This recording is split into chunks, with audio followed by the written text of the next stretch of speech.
We're also just about 1 year removed from Vince Russo leaving the WWF. I think most people remember he left in like October of '99. You're still, battling with WCW, if you want to call it that. I mean, they're technically on We the air, were? but it's on its last legs, but it's still technically there. Sort of the same for ECW. I mean, the cream rises to the top, as old Randy Savage used to say. But were you feeling, how much had the chance? Like, just talk to me about the impact of Russo leaving. Like, was that in the benefit of hindsight? Was that a major deal? Like, I know it was a major acquisition for WCW, and I know that it certainly had to bring about some change, but I don't know what really changed in the WWF. Talk to me about that first year, sort of post Russo, if that makes sense. And this is with the benefit of hindsight, had no effect on the business whatsoever. Zero. So, just we kept going.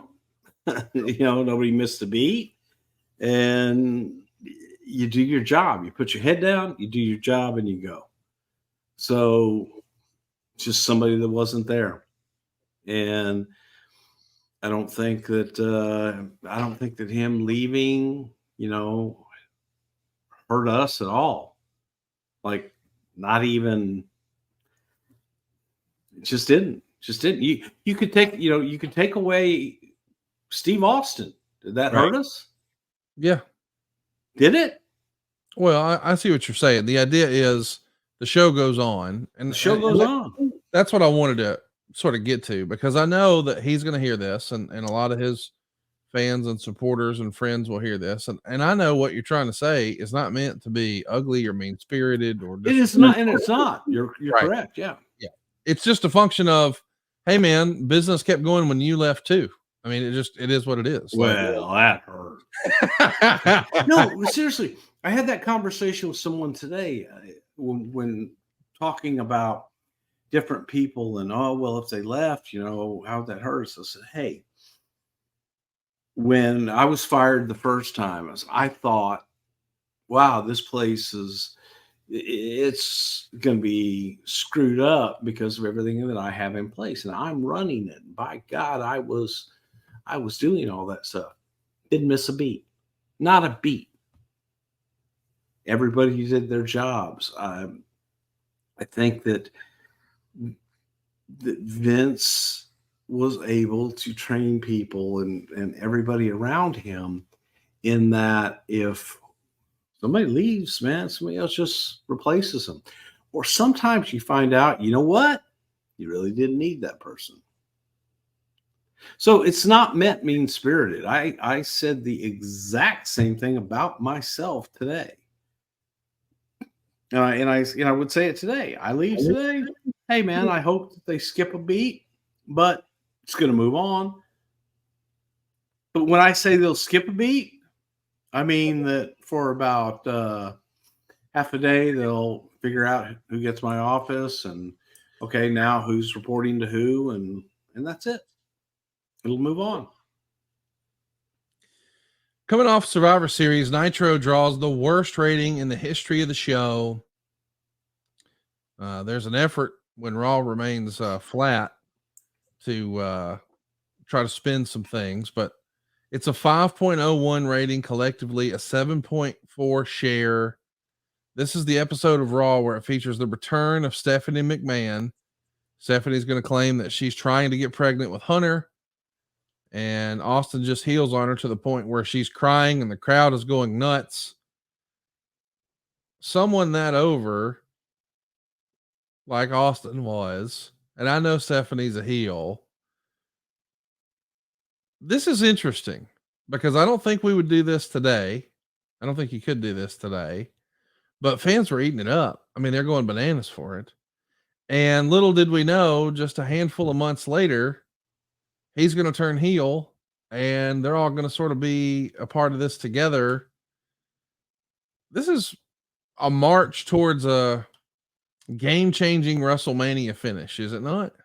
It is. And there were, look, we're still ahead of WrestleMania. So there were still a lot of different things that we were looking at to do and or not to do.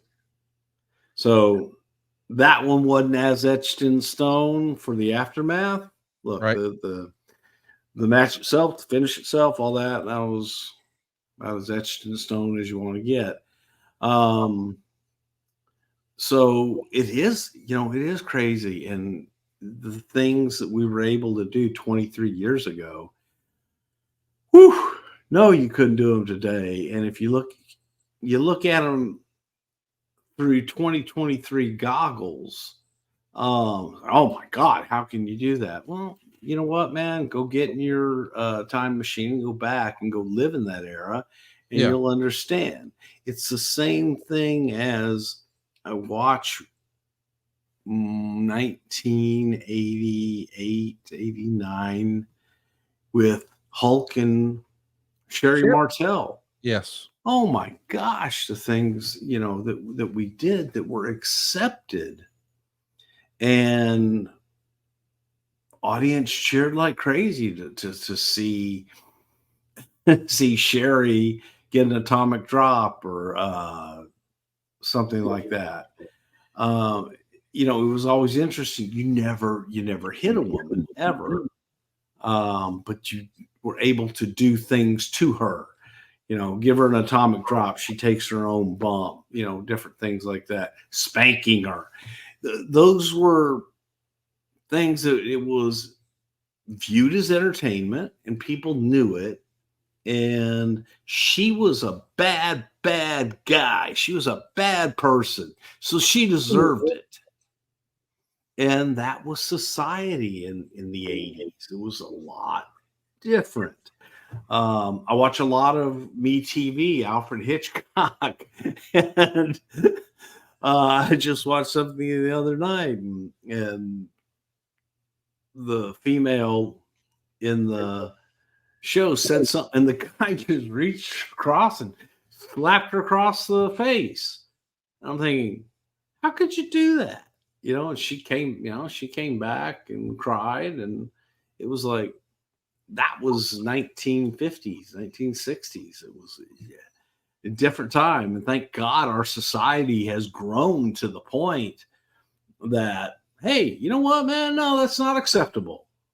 And I wish it would grow to the point of having people say, no, it's not acceptable, and I'm going to do something about it. I wish more people did that. But yeah, it was different. It was different.